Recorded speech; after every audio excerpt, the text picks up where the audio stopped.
नागपूर विभागात जिल्हा परिषद निवडणुकांचा धुरळा उडण्याची चिन्ह दिसत आहेत.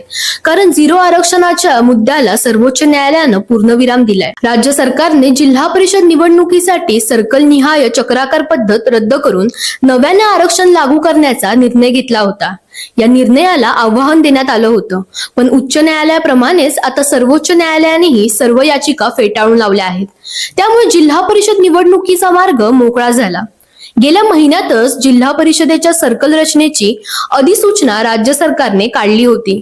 वर्धा आणि वाशिम जिल्ह्यातील फेररचनेलाही उच्च न्यायालयाने मान्यता दिली होती. त्या विरोधात राष्ट्रपाल पाटील आणि अन्य एका याचिकाकर्त्याने सर्वोच्च न्यायालयात धाव घेतली होती.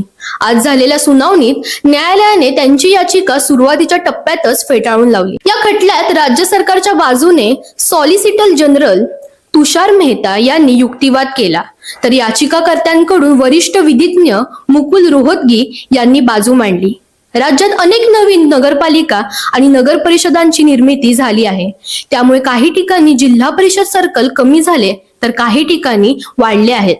लोकसंख्येत आणि आरक्षित लोकसंख्येत झालेल्या बदलांमुळे नव्याने आरक्षणाची सोडत काढणे आवश्यक असल्याचं सरकारचं म्हणणं न्यायालयाने योग्य ठरवलं आहे. आता या निर्णयानंतर विदर्भात जिल्हा परिषद निवडणुकांचा माहोल चांगला स्थापण्याची शक्यता आहे.